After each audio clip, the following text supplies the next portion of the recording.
What's up, you guys? My name is Jessie, and this is my dissertation video.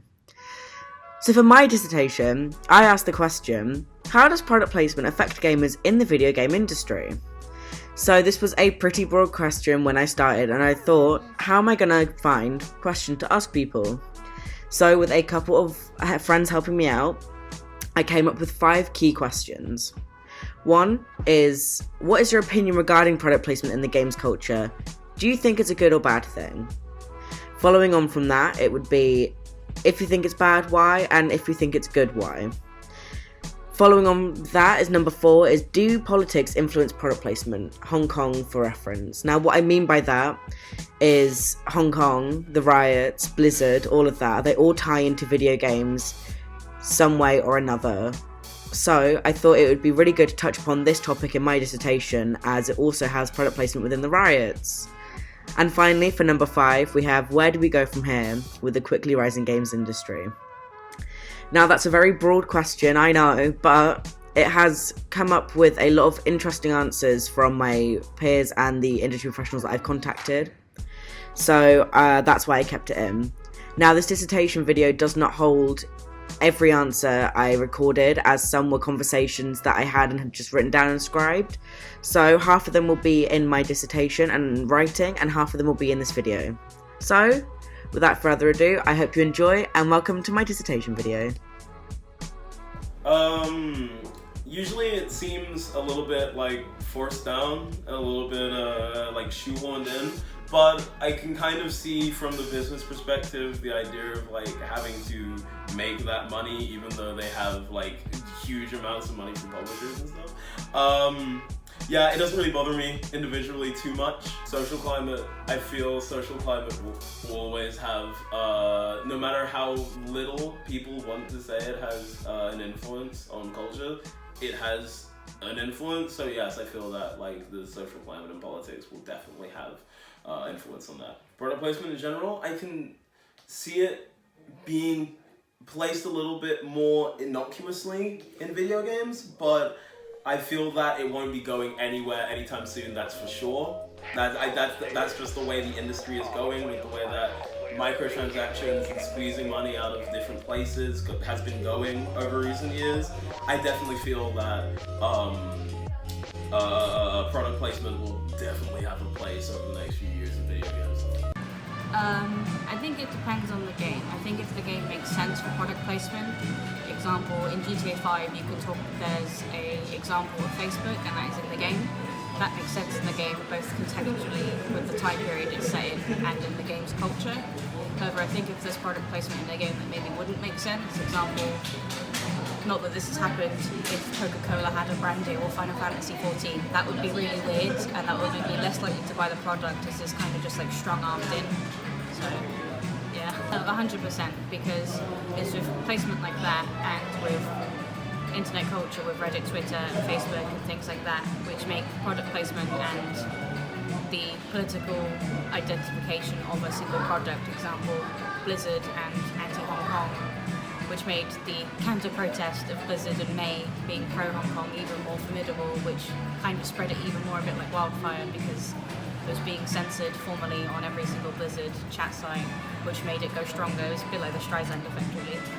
I think with the market that gamers sit in, and not as someone who is an advertiser or in marketing but plays a lot of games, I think for gamers to take it seriously, it will need to be in a contextual situation. So as I said, I think if it makes sense and the intended audience can't tell that it's been strong-armed in, and if it makes sense. So example, if the upcoming Cyberpunk 2077 did a collaboration with a company which makes sense in their universe and also makes sense for the company, I think that's great. Example, if Razer did something, that would make sense because it's both futuristic, but it wouldn't make sense for a futuristic company to do a product placement in The Witcher, because again, it doesn't make sense, but I can see the market growth in both. They certainly can. Obviously, people have political views, and some people will game the system.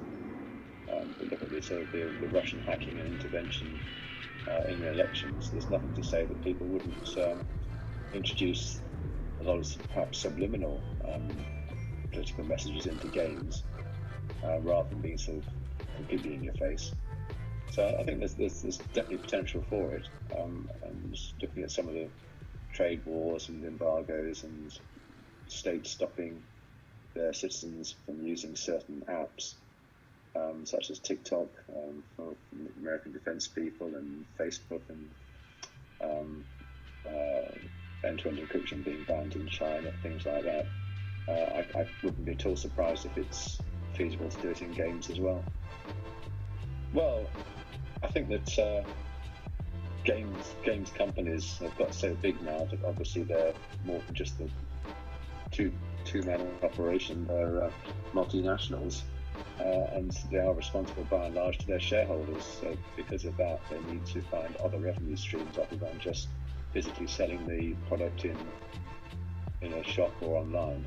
They need to guarantee the revenue keeps on coming in, and it's not just the one-off sale. So if they're looking at DLC and in-game purchases as well, different weapons, different uniforms, different clothes, that sort of thing, it's not surprising that they'll look at any other chance of getting revenue, in the same way that sports get revenue from trackside advertising, pitch-side advertising, advertising on shirts, that sort of thing. So it's product placement. It's whether or not it's a good, or if it's too adverse, as I said earlier, then it's perhaps a bad thing. But I think it needs to be done, otherwise the massive R&D costs are not going to get covered just by sales. What we don't realise is that product placement is in the games industry every single day. We have crossovers in Fortnite with John Wick, Marvel and Star Wars, as well as Marshmallow, who is a DJ and held a virtual party in the game last summer.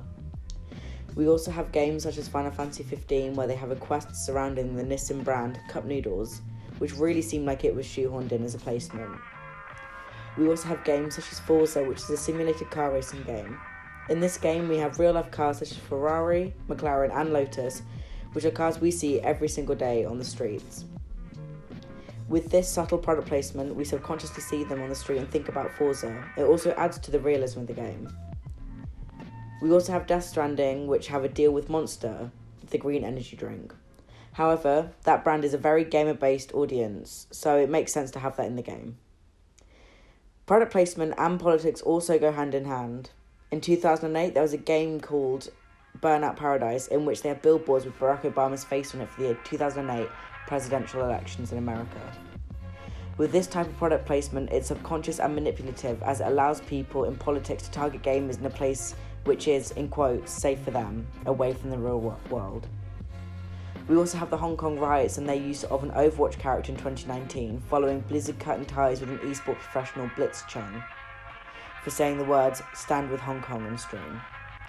While that isn't product placement in a video game as such, it was video games used as a placement in a real life situation.